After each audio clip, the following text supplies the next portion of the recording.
Donor লাগে আৰু ডোনাৰজনে আমাক কিডনি ডনেট কৰাৰ পিছত আমি কিডনি ট্ৰান্সপ্লান্ট কৰিব পাৰোঁ। কিন্তু ইয়াত আৰু এটা উপায় আছে যে যদি এজন মানুহে নিশ্চিতভাৱে মৃত্যু গম পায়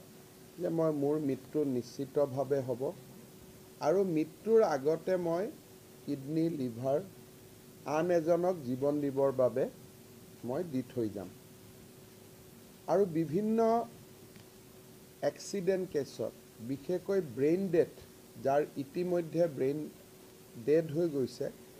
শৰীৰটো জীয়াই আছে আৰু কিছুদিনৰ পিছতেই তেওঁৰ মৃত্যু নিশ্চিত,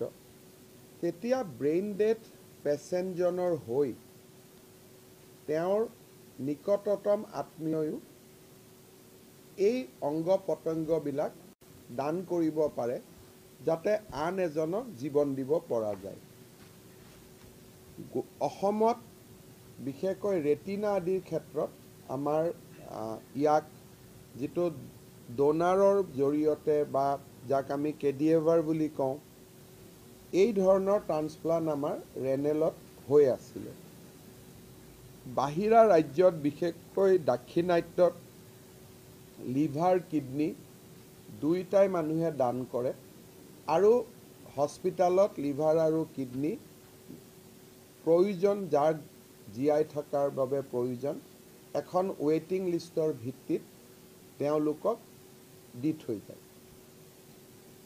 আমাৰ গুৱাহাটী চিকিৎসা মহাবিদ্যালয়ে এটা বিৰল কৃতিত্ব 8 জুলাই তাৰিখে অৰ্জন কৰে যে প্ৰথমবাৰৰ বাবে গুৱাহাটী মেডিকেল কলেজত সফলতাৰে সৈতে আমি এজন ব্ৰেইন ডেথ পেচেণ্টৰ পৰা কিডনি দুটা সংগ্ৰহ কৰি দুজন পেচেণ্টক আমি কিডনি ট্ৰান্সপ্লান্ট কৰিবলৈ সক্ষম হওঁ। পবিত্ৰ পৰাগ গগৈ গুৱাহাটীৰে বাসিন্দা। পৰাগ গগৈৰ ব্ৰেইন ডেথ ছিটুৱেশ্যনত তেখেত গুৱাহাটী মেডিকেল কলেজত আছিল আৰু তেখেতৰ পৰিয়ালবৰ্গই অত্যন্ত সহৃদয়তাৰে সৈতে দুটা কিডনি গুৱাহাটী মেডিকেল কলেজ কৰ্তৃপক্ষক দান কৰে। এই দুয়োটা কিডনি আমি মেডিকেল কলেজ কৰ্তৃপক্ষই শ্ৰী গগৈৰ পৰা সংগ্ৰহ কৰি আমি দুজন ব্যক্তিৰ গাত সংৰোপণ কৰোঁ। এই ব্যক্তি দুজন হ'ল 38 বছৰীয়া অমৰ বাজপৰ, উজান বজাৰৰ বাসিন্দা, আৰু 21 বছৰৰ পল্লৱজ্যোতি দাস, কামপুৰ নগাঁৱৰ যুৱক। আপোনালোকে চিন্তা কৰক, 21 বছৰৰ এজন ল'ৰাই এজন নিশ্চিত মৃত্যু মুখত যোৱা পেচেণ্টৰ কিডনি লৈ আৰু 50 বছৰ জীয়াই থাকিব। ঠিক তেনেকৈ অমৰ বাজপৰ 38 বছৰ ডেকা বয়স, নিজৰ ঘৰৰ ডোনাৰ নাছিলে। এই ডোনাৰৰ জৰিয়তে আমি কিডনি পালোঁ, তেওঁক আমি সংৰোপণ কৰিলোঁ আৰু আজি দুইজন পেচেণ্টে GMCত আহিছিলে তেওঁলোকৰ চিলাইবিলাক কাটিবৰ কাৰণে। আৰু দুইজন পেচেণ্টে বৰ্তমানলৈকে ভগৱানৰ আশীৰ্বাদত সুস্থ হৈ আছে। এই গোটেই প্ৰক্ৰিয়াটো আমাৰ গোটেই টিমটোৱে কাম কৰিছিল, বা তিনিজন বিশেষ ডক্টৰৰ আমি নাম ল'ব লাগিব। ডক্টৰ শশাংক বৰুৱা, ডক্টৰ পুষ্কৰ বাগচি আৰু ডক্টৰ মঞ্জুৰী শৰ্মা। এওঁলোক ইউৰলজি, নেফ্ৰলজি, নেফ্ৰচাৰ্জাৰী গোটেইকেইজনৰ টিম এটা হৈ পেলাই প্ৰথমবাৰৰ বাবে আমাৰ গুৱাহাটী মেডিকেল কলেজত কেডিয়েভাৰ ডনেশ্যনৰ জৰিয়তে কিডনি সংৰোপণ কৰিবলৈ সক্ষম হয়। এইটো আমাৰ গুৱাহাটীত প্ৰথম, উত্তৰ পূব ভাৰতত প্ৰথম সফল সংৰোপণ। ইয়াৰ আগতে চেষ্টা হৈছিল, GMCটো আমি চেষ্টা কৰিছিলোঁ, কিন্তু সফল হ'ব আমি পৰা নাছিলোঁ। আগতে আমি দুটা কেছত চেষ্টা কৰি বিফল হৈছিলোঁ, কিন্তু প্ৰথমবাৰৰ বাবে আমি সফল হ'ব পাৰিছোঁ। আৰু মই বিশ্বাস কৰোঁ যে সচেতন হ'লে বা আমাৰ ডোনাৰসকলে বিশেষকৈ পৰিয়ালৰ নিকটতম ব্যক্তিজন আগবাঢ়ি আহিলে বহুত ব্যক্তিৰ আমি জীৱন বচাব পাৰিম। আমি বহুতক এপ্ৰ'চ কৰোঁ, দুই এজনে টকাও খুজি দিয়ে যে যদি ব্ৰেইন ডেড পেচেণ্টজনৰ কিডনী মই দিওঁ মই কি পাম বুলি ল'ৰা ছোৱালীয়ে কেতিয়াবা টকা পইচাও বিচাৰে। কিন্তু আন বহুতো পৰিয়াল আছে যি অত্যন্ত মহানুভৱতাৰে এই কিডনী বা আন লিভাৰ আদি আগবঢ়ায়। বৰ্তমান আমাৰ GMCHত আমি যিহেতু সফলতাৰে কিডনী ট্ৰান্সপ্লেণ্ট কৰিব পাৰিলোঁ, ভৱিষ্যতেও আমি কৰিব পাৰিম, তাৰমানে প্ৰচেছটো এতিয়া স্মুথ হৈ গ'ল। গতিকে মই অসমবাসী ৰাইজক বিনম্ৰতাৰে অনুৰোধ কৰিম যে এনেকুৱা ব্ৰেইন ডেথ পেচেণ্ট হ'লে অন্ততঃ আমি অসমত যদি এটা কালচাৰ আৰম্ভ কৰিব পাৰোঁ যে হয় মোৰ দেউতা বা মোৰ ভাইটিৰ নিশ্চিত মৃত্যু হ'ব, অন্ততঃ দেউতাৰ কিডনী ভাইটিৰ কিডনী অমুকৰ গাত থাকিব আৰু তাতেই মোৰ দেউতা বা সন্তানক মই বিচাৰি পাম। এনেকুৱা এটা যদি আমি মনোভাৱৰ সৃষ্টি কৰিব পাৰোঁ তেতিয়াহ'লে আমাৰ ৰাজ্যটো আমি দাক্ষিণাত্যৰ দৰে এটা সুন্দৰ সংস্কৃতি এটা গঢ়ি তুলিব পাৰিম। কিডনী বিক্ৰী কৰা, কিডনী কিনা, এইবিলাক কাম আমাৰ নিজে নিজে বন্ধ হৈ যাব। মই গুৱাহাটী মেডিকেল কলেজ কৰ্তৃপক্ষক বা আমাৰ গোটেই টিমটোক মই ধন্যবাদ জনাওঁ। আৰু আমাৰ যেতিয়া MMCHখন হৈ যাব আমি লিভাৰ ট্ৰান্সপ্লাণ্টৰ কাৰণেও যত্ন কৰিম, কেডিএভাৰ লিভাৰ ট্ৰান্সপ্লাণ্টৰ কাৰণেও আমি যত্ন কৰিম ইন লং ৰান। আৰু গুৱাহাটী মেডিকেল কলেজত বৰ্তমান পৰ্যায়ত আমি চেষ্টা কৰিম যাতে এই ব্যৱস্থাটো বা এই প্ৰক্ৰিয়াটো আমি আৰু অধিক আগুৱাই লৈ যাব পাৰোঁ। গুৱাহাটী মেডিকেল কলেজত আৰু এটা সফলতা আমি লাভ কৰিছোঁ কেইটামান দিনত। 2010 চনতে মই গুৱাহাটী মেডিকেল কলেজত কৈছিলোঁ যে আমি এটা চিন্তা কৰিব লাগে যে নিঃসন্তান দম্পতীক যাৰ সন্তান নাই তাক আমি IVFৰ জৰিয়তে গুৱাহাটী মেডিকেল কলেজত সন্তান জন্ম দিয়াৰ সুবিধা কৰিব পাৰোঁ নেকি। আজি আপোনালোকে ভাল পাব যে আমাৰ গুৱাহাটী মেডিকেল কলেজৰ যিটো ইন ভিট্ৰ' ফাৰ্টিলাইজেশ্যন আমি চেণ্টাৰ খুলিছিলোঁ, বৰ্তমানলৈকে আমি 36টা এম্ব্ৰিঅ' আমি মাকৰ গৰ্ভত সংস্থাপন কৰিব পাৰিছোঁ। অৰ্থাৎ আৰ্টিফিচিয়েলি পুৰুষ আৰু মহিলাৰ সংক্ৰমণ হোৱাৰ পিছত যিটো এম্ব্ৰিঅ' সৃষ্টি হ'ল সেই এম্ব্ৰিঅ'টো আমি মাতৃ গৰ্ভত সংস্থাপিত কৰিব পাৰিছোঁ আৰু 8গৰাকী মাতৃ ইতিমধ্যে গৰ্ভৱতী হৈছে। এম্ব্ৰিঅ' ট্ৰান্সপ্লাণ্ট কৰাৰ পিছতো গৰ্ভৱতী হ'বৰ কাৰণে সময় লাগে, কিন্তু ইতিমধ্যে আমাৰ 8গৰাকী মাতৃ গৰ্ভৱতী হৈছে আৰু এটা সন্তান আমি চিজাৰিয়ান ছেকশ্যনৰ জৰিয়তে জন্ম দিব পাৰিছোঁ। অৰ্থাৎ যিটো আমাৰ প্ৰাইভেট হস্পিটেলবিলাকত ইমান দিনে IVF হৈ আছিল তাক আমি গুৱাহাটী মেডিকেল কলেজলৈকে লৈ আহিবলৈ সক্ষম হৈছোঁ। আৰু প্ৰথম সন্তানটি মই নাম ক'ব খোজা নাই বা পিতৃ মাতৃৰ নামো কোৱাৰ প্ৰয়োজন নাই, প্ৰথম সন্তানটি ইতিমধ্যে চিজাৰিয়ান ছেকশ্যনৰ জৰিয়তে জন্ম লাভ কৰিছে আৰু সন্তান মাতৃ উভয়ে সুস্থ হৈ আছে। এই গোটেই যিটো ব্যৱস্থা বাহিৰত বহুত টকা পইচাৰ প্ৰয়োজন হয়,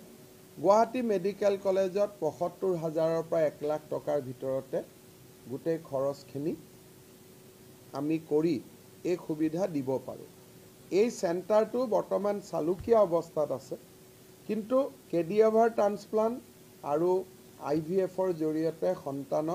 সন্তান জন্ম দিয়া, নিঃসন্তান পিতৃ মাতৃক সহায় কৰা, এই দুটা মহান ব্যৱস্থা গুৱাহাটী মেডিকেল কলেজত আৰম্ভ হ'ল যাতে সাধাৰণ জনতাৰ মাজত কেডিএভাৰৰ ওপৰত এটা আন্দোলন আৰম্ভ হয়। সংবাদ মাধ্যম, সামাজিক সংগঠন সকলোৱে যাতে এই দিশত এটা ৰাইজৰ মাজত অন্ততঃ কিডনীটোৰ ক্ষেত্ৰত এতিয়া আমি কৰিব পাৰোঁ। আৰু নাৰ্ছিং হোমবিলাকতো কিডনী ট্ৰান্সপ্লাণ্ট হয়। ইয়াৰে ব্ৰেইন ডেথৰ পেচেণ্টে যদি ডনেট কৰে, এইটো নহয় যে গুৱাহাটীতেই মেডিকেল কলেজতে ট্ৰান্সপ্লাণ্ট হ'ব লাগে, ইয়াৰ পৰা কিডনী লৈ গৈ বাকী জেগাতো হ'ব পাৰে। কিন্তু আমি গুৱাহাটীত অন্তত কিডনি ট্ৰান্সপ্লান্টৰ এখন ভাল এটা ব্যৱস্থা আমি আৰম্ভ কৰিব পাৰোঁ কেডিএভাৰ লৈ কিনা কিডনি লৈ পেলাই এইটোতো কোনো শুদ্ধ ব্যৱস্থা নহয় মই আমাৰ দুইটা টিমকে মই ধন্যবাদ জনাইছোঁ আৰু আমি চেষ্টা চলাই যাম যে গুৱাহাটী মেডিকেল কলেজত এই দুইটা ব্যৱস্থা যাতে আৰু শক্তিশালী হ'ব পাৰে আমাৰ IVF টিমটোত যেনেকৈ কিডনি ট্ৰান্সপ্লান্ট টিমটোত ডক্টৰ শশাংক বৰুৱা ডক্টৰ পুষ্কৰ বাগচি আৰু ডক্টৰ মঞ্জুৰী শৰ্মাই লিড কৰিছিল আমাৰ IVF ট্ৰান্সপ্লান্টত ডক্টৰ তন্মা শইকীয়া আৰু ডক্টৰ অনুজ সিং এই দুইগৰাকীয়ে টিমটোক লিড কৰিছে লগত আমাৰ পেৰামেডিক্স নাৰ্ছিং ষ্টাফ গোটেইবোৰ আছে মই দুইটা টিমকে মই ধন্যবাদ জনাইছোঁ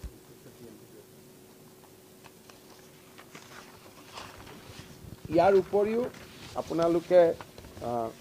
জানি ভাল পাব যে যোৱাবাৰ মই আপোনালোকক কৈছিলোঁ যেতিয়া আমি প্ৰথম ইয়াতে বন মেৰু ট্ৰান্সপ্লান্ট আমি আৰম্ভ কৰিছিলোঁ সিদিনাখনো মই আপোনালোকক এনেকৈ মাতিছিলোঁ আৰু সফলতাৰ কথাখিনি কৈছিলোঁ এতিয়া আমাৰ গুৱাহাটী মেডিকেল কলেজত বন মাৰু ট্ৰান্সপ্লান্ট যিটো আগতে আপোনালোকৰ মনত আছে এদিন এনেকৈ সাংবাদিক মেল পাতি গৈছিলোঁ এতিয়া আমি ইয়াতে কৰা বন মাৰু ট্ৰান্সপ্লান্ট 28টালৈ বৃদ্ধি পালোঁ 28টা BMT বন মাৰু ট্ৰান্সপ্লান্ট আমি GMCHত কৰিব পাৰিছোঁ আজিৰ দিনতো 3টা বন মেৰু ট্ৰান্সপ্লান্টৰ পেচেণ্ট এডমিট হৈ আছে আৰু তেওঁলোকক ট্ৰিটমেণ্ট দি থকা হৈছে অৰ্থাৎ লাহে লাহে GMCHখন এটা সঁচা অৰ্থত ছুপাৰ স্পেচিয়েলিটি হস্পিটাললৈ ৰূপান্তৰ হৈছে আৰু অনাগত দিনত আৰু প্ৰচেষ্টা কৰা হ'ব যাতে আমি এনেকুৱা টান প্ৰচেছবিলাক আমি কৰিব পাৰোঁ আমি আগতে আপোনালোকে জানে যে বিভিন্ন কেছ আমি নাৰায়ণ হৃদয়ালয় আদিত পঠাইছিলোঁ লাহে লাহে আমি CHD সাৰ্জাৰী কৰনাৰী হাৰ্ট সাৰ্জাৰী এতিয়াও আমি প্ৰাইভেট হস্পিটালত পঠাওঁ কিন্তু গুৱাহাটী মেডিকেল কলেজতো আমি 75টা CHD ট্ৰান্সপ্লান্ট আমি ইয়াতে বা সাৰ্জাৰী আমি ইয়াতে কৰিব পাৰিছোঁ তাৰ ফলত নাৰায়ণ হৃদয়ালয় বা বম্বে আদিত পঠোৱা সংখ্যা কিছু আমি কমাব পাৰিছোঁ আৰু ৰাইজৰ ধনো আমি বচাব পাৰিছোঁ এইখিনিয়ে মই ক'ব খুজিছিলোঁ যদি আপোনালোকৰ কিবা দুই এটা সৰু প্ৰশ্ন আছে এই বিষয়ে সুধিব পাৰে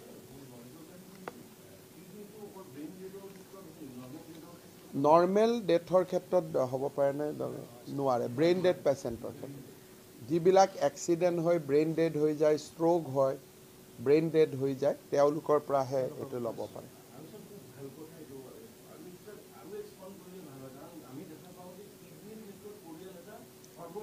ইয়াৰ ডাঙৰ কথাটো হ'ল যে আমাৰ GMCত ব্ৰেইন ডেড পেচেণ্ট আমি বহুত পাওঁ কিন্তু ল'ৰা ছোৱালীয়ে দিব নোখোজে আৰু ইয়াৰ পৰা কাৰোৰ পৰা জোৰ কৰিতো ল'ব নোৱাৰি সেইকাৰণে এটা কালচাৰ এটা নিৰ্মাণ কৰিব লাগিব যে সংস্কৃতি এটা যে লাহে লাহে যিসকলে কৰিছে তেওঁলোকক ৰাজহুৱা স্থানত মাতি আমি সম্বৰ্ধনা দিব লাগিব কৃতজ্ঞতা দিব লাগিব আজিয়ে গগৈ ডাঙৰীয়া যিটো পৰিয়াল সেই পৰিয়ালটো কোনো এখন মঞ্চত যেতিয়া আমি আদৰণি জনাম আপোনালোকে টক শ্ব' আদিত তেওঁলোকক লৈ আহিব লাহে লাহে মানুহৰ মাজত এটা ভাল পৰিৱেশ এটা সৃষ্টি হ'ব যে এইটো এটা মহৎ কাম ব্লাড ডোনেশ্যন প্ৰথমতে মানুহে ভয় খাইছিল পিছত কৰিলে যিহেতু ব্ৰেইন ডেথ পেচেণ্ট নিশ্চিত মৃত্যু হ'বই ব্ৰেইন ডেথৰ পৰা পেচেণ্ট ঘূৰাই অনা সংখ্যা বহুত কম সেইকাৰণে আপোনালোকেও এইটোৰ ওপৰত সচেতনতা সৃষ্টি কৰিলে আমাৰ কামটো ইজি হ'ব সেইটোতো নৰ্মেল ডোনাৰটোতো দিব পাৰে কিন্তু তাৰ ৰুল আছে নৰ্মেল ডোনাৰ হ'ব লাগিলে তাৰ কমিটি আছে ৰিলেটিভ হ'ব লাগিব মানে প্ৰথম কথা আন পেচেণ্ট মৰিব বুলি ডক্টৰে নিশ্চিতকৈ ক'ব নোৱাৰে গতিকে তেওঁৰ পৰা কিডনি লোৱাৰ আগতে গোটেই নিয়ম হ'ব লাগিব ৰিলেটিভ হ'ব লাগিব সেইটো GMCটো আমি কৰি আছোঁ আমি কিমানটা কৰি আমি এই বছৰত 38 কৰিছোঁ কিডনি ট্ৰান্সপ্লান্ট গুৱাহাটী মেডিকেল কলেজত নতুন নহয় কিন্তু কেডিএভাৰ কিডনি ট্ৰান্সপ্লান্টহে নতুন আৰু লাহে লাহে MMCHত যেতিয়া আমি যাম তাতে ইনফেকশ্যন নাথাকিব আমাৰ গোটেই ছুপাৰ স্পেচিয়েলিটিটো আমি তাতে লৈ যাম তেতিয়াতো আমি বহুত ভাল চেণ্টাৰ কৰিব পাৰিম ইয়াতে আমাৰ কিছুমান সমস্যা আছে সব ফালে ইয়াতে সকলো ধৰণৰ পেচেণ্ট আহে কোভিড আহিলেও ইয়াতে আহিব মেলেৰিয়া হ'লেও ইয়াতে আহিব গতিকে ইয়াত বহুত অসুবিধাৰ মাজতো কিডনি ট্ৰান্সপ্লান্ট আমাৰ ইয়াত যোৱা 6 বছৰৰ পৰা হৈয়ে আছে কিন্তু কেডিয়াভাৰ কিডনি ট্ৰান্সপ্লান্ট যে কোনো সম্পৰ্কীয় নহয় মৃতপাই ব্যক্তি এজনৰ পৰা দুটা কিডনি লৈ আমি দুজন ব্যক্তিক এটা কিডনি দি এজন ব্যক্তি চলিব পাৰে দুজন ব্যক্তিক আমি জীৱন দিব পাৰিছো আৰু আপোনালোকে কেতিয়াবা ইচ্ছা কৰিলে জিএমচিএইচত কিডনি ট্ৰান্সপ্লান্ট কৰি আমাৰ যেটো সাৰ্ভাইভিং পেশেন্ট আছে ডক্টৰ শশাংক বৰুৱাৰ পৰা নামবিলাক ল'ব পাৰে আপোনালোকে ইন্টাৰভিউ কৰিব পাৰে মইতো লগ পায়ে থাকো আমাৰ বহুত ট্ৰান্সপ্লান্ট ইয়াতে হৈ যায় আৰু ভাল কৰি হয় আমাৰ survival rate is at par with the any other private medical এটা উদাহৰণ আছে স্যাৰ আপোনাক কৈ দিছো মই এটা উদাহৰণ আছে এগৰাকী ৰোগী মানে ভাৰতবৰ্ষৰ প্ৰত্যেকটো চেণ্টাৰৰ পৰা তেওঁক ৰিফিউজ কৰা হৈছিল তাৰ শৰীৰতো বহুত কিবা কিবি বেমাৰ আছিল আজি 2 বছৰৰ আগতে আমি কৰিলো জীয়াই আছে এতিয়াও চেকআপত লৈ আহে বাছি গ'ল তেওঁ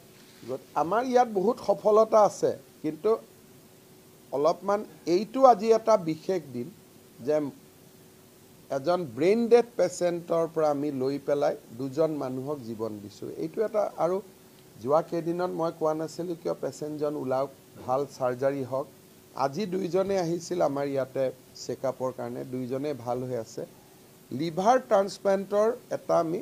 আলোচনা ইতিমধ্যে আৰম্ভ কৰিছো 1.5 বছৰ লাগিব কিন্তু ইয়াত নহব এমএমচিএইচত যাব লাগিব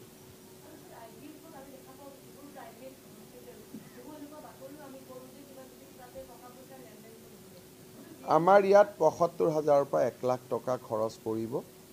আৰু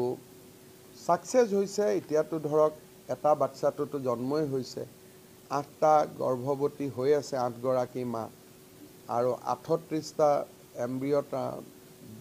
কৰি পেলাই গৰ্ভত সংস্থাপন কৰিব পৰা হৈছে মই ভাবো যে উইদিন 1 ইয়াৰ আমাৰ এইটো খুব ভাল সেন্টাৰ হৈ যাব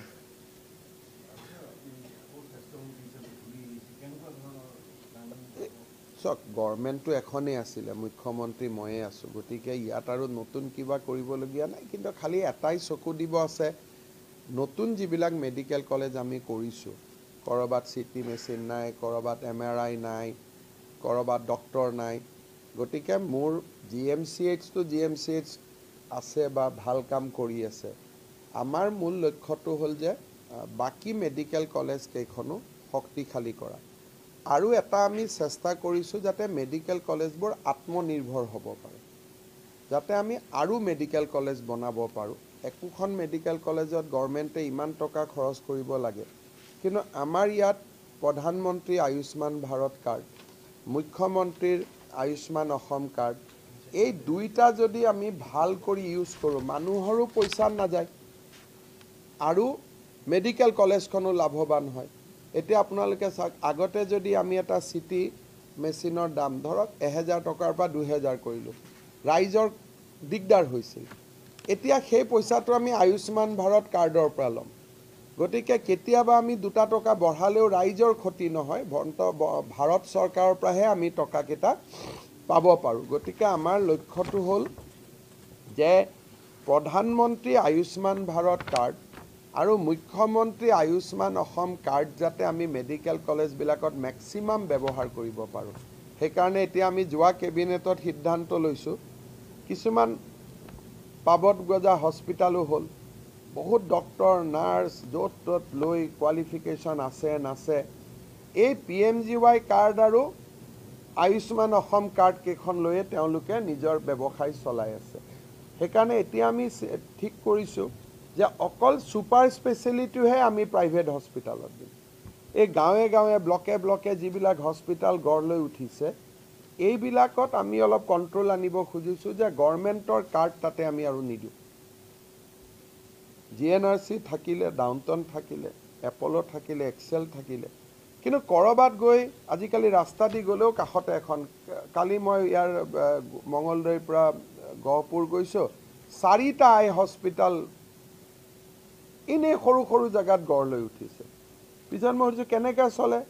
বোলে নহয় কেটৰেক্ট অপাৰেশ্যন কৰে আয়ুষ্মান ভাৰতৰ কাৰ্ডৰ ওপৰত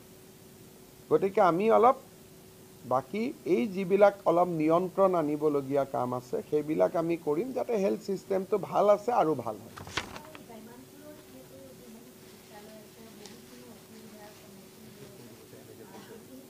চাওক আজিকালি আমাৰ হস্পিটালবিলাক বহুত ভাল অলপ বিশ্বাসটোৱে মানুহৰ কথা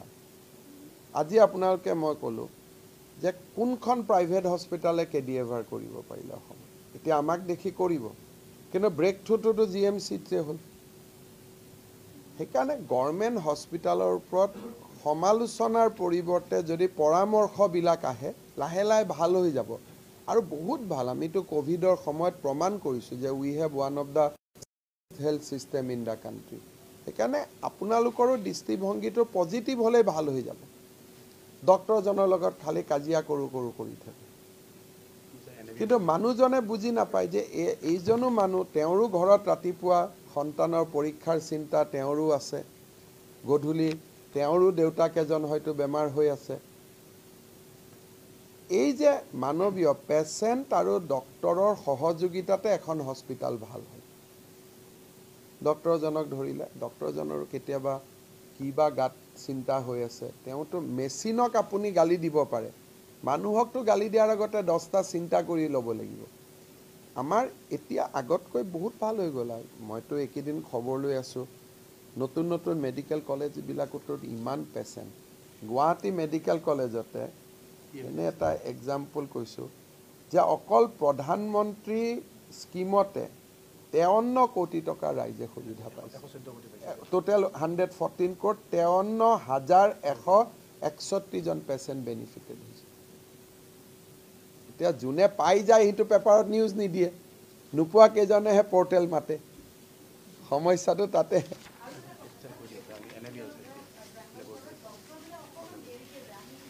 মই সেইটোকে কৈছোঁ যে আমাৰ ছেক্ৰেটেৰিয়েটতো কৰ্মচাৰীজন দেৰিকৈ যায় শিক্ষক যেতিয়া দেৰিকৈ যায় আমি যেতিয়া এপ লগাওঁ তেতিয়া পেপাৰে শিক্ষকজনক ছাপোৰ্ট কৰে যে কিয় দেৰিকৈ গ'ল আৰু ভাওনা কৰি গৈছে অমুক কৰি গৈছে ৰাতিটো কষ্ট হৈছে গভৰ্ণমেণ্টে কিয় এপ আনিব লাগে আৰু ডক্টৰজন দেৰিকৈ গ'লে খং উঠে তে ডক্টৰজনে কয় যে ময়োতো একেই দৰমহা পাওঁ শিক্ষক যদি 1 ঘণ্টা দেৰিকৈ গ'লে কোনেও একো নকয় মই দেৰিকৈ যাওঁতে কিয় কয় তেওঁতো একেই চৰকাৰী কৰ্মচাৰী বোলে ছেক্ৰেটেৰিয়েটত দেৰিকৈ যায় কৰ্মচাৰীজন তেওঁৰ ওপৰত পেপাৰে নিউজ নকৰে আৰু মোৰ ওপৰত নিউজ কৰে মই দেৰিকৈ গ'লে তেতিয়া আমছাৰ মানুহবিলাকে আহি কয় ছাৰ আমিওতো একেই কৰ্মচাৰী আমাৰ ওপৰত কিয় নিউজ কৰে এইজনৰ ওপৰত কিয় নিউজ নকৰে সেইকাৰণে মই ভাবোঁ যে আমাৰ প্ৰত্যেকজন মানুহেই ভাল অলপ প্ৰেৰণা যোগালে নিউজ কৰি গালি গালাজ কৰি ফটোখন দি তেওঁক সমাজৰ আগত বেয়া কৰি দিলে তেওঁ নেক্সট দিনা তেওঁ কি কয় তেওঁ নিজে এটা বনি লয় নামটোতো ওলালেই আৰু ওলাই থাকিব দে দেৰিকৈ যাম কিন্তু তাৰ পৰিৱৰ্তে ৰেগুলাৰ যোৱা ডক্টৰ কেইজনক যদি আমি সম্বৰ্ধনা জনাওঁ বিহুৰ মঞ্চত মাতি আনি তেওঁলোকক যদি আমি সৎ কথা কওঁ অসম গৌৰৱ বঁটা দিওঁ অসম ৰত্ন বঁটা দিওঁ পজিটিভলি আমি বহুত কাম কৰিব পাৰোঁ এতিয়া এই যে ট্ৰান্সপ্লান্ট কৰিব লাগে মইতো টিমটোক কেতিয়াও কোৱা নাই ধমকিও দিয়া নাই যে তহঁতি কৰিব লাগিব নহ'লে কালি চাকৰি যাব নিজৰ স্পিৰিটতে কৰিছে আৰু এই ডক্টৰবিলাক নাৰ্ছিং হোমতো নাযায় আমাৰ GMCHত বহুত ডক্টৰ আছে মই যাব দিছোঁ নাৰ্ছিং হোমত যে ডিউটি আৱাৰ্ছৰ পিছত যাব পাৰে কিন্তু আমাৰ 50% ডক্টৰ নাযায়েই নাৰ্ছিং হোমত বাকী একো কথা নাই সম্পৰ্ক ভাল বুজাবুজি মৰম চেনেহ থাকিলে চব যাব এতিয়া যে শিক্ষা বিভাগৰ এপ নিউজ ওলাই থাকে প্ৰতিদিনত ডেইলি নিউজ ওলায় কিন্তু 70% নিউজেতো ধুনীয়া কৰি টিচাৰে দি দিয়ে 30%হে আপত্তি কৰে 70%টো ধুনীয়াকৈ কাৰণ গভৰ্ণমেণ্টে কি কৈছে সময়ত যাব সময়ত আহিব আৰু দৰমহাটোতো পাওঁৱে সময়ত যাব সময়ত আহিব এতিয়া আজি 6 মাহ ধৰি বা 2 বছৰ ধৰি প্ৰতিদিনে এটা সংগ্ৰামে চলাই আছে যে শিক্ষকসকলক দেৰিকৈ যাবৰ কাৰণে অনুমতি দিব লাগে আমি লাগি আছোঁ সোনকালে যাওক দুই এজনে ইলেকশ্যনত আমাক এবাৰ শিক্ষকে ভোটো দিয়া নাই এপ নিদিয়াৰ কাৰণে তথাপিতো মই কৈছোঁ এইকেইটা ভোট আমাক নালাগে কাৰণ এইবোৰ ভোট লৈ MLA MP হোৱা মানে বৰ এটা মানসিক হেঁচাত থাকিব লাগে যদি দেৰিকৈ যাব নিদিয়াৰ কাৰণে শিক্ষকজনে যদি আমাক ভোট নিদিয়ে তো ভাল কিন্তু টাইমত যোৱা শিক্ষকজনে ভোট নিদিলে আমি দুখ পাওঁ টাইমত যোৱা শিক্ষকজনে ভোট নিদিলে আমাৰ এনেকুৱা লাগে যেন ক'বাত আমাৰ কিবা এটা আমি ভুল কৰিছোঁ কিন্তু দেৰিকৈ নোযোৱা শিক্ষকজনে যেতিয়া আমাক ভোট নিদিয়ে সেইটো আমি চাৰ্টিফিকেট বুলি ভাবোঁ তাৰমানে অসমৰ কাৰণে আমি ভাল কাম কৰিছোঁ আৰু সেইকাৰণেই মানুহজনে আমাক ভোট নিদিয়ে পইচা লৈ হাত দাঙা কৰ্মচাৰীজনে যেতিয়া আমাক ভোট নিদিয়ে সেইটো আমাৰ চাৰ্টিফিকেট কিন্তু টকা নোলোৱাকৈ দিনে ৰাতিয়ে কাম কৰা কৰ্মচাৰীজনে যেতিয়া আমাক ভোট নিদিয়ে সেইটো আমাৰ কাৰণে দুখ আৰু বেদনা হ'ব ধন্যবাদ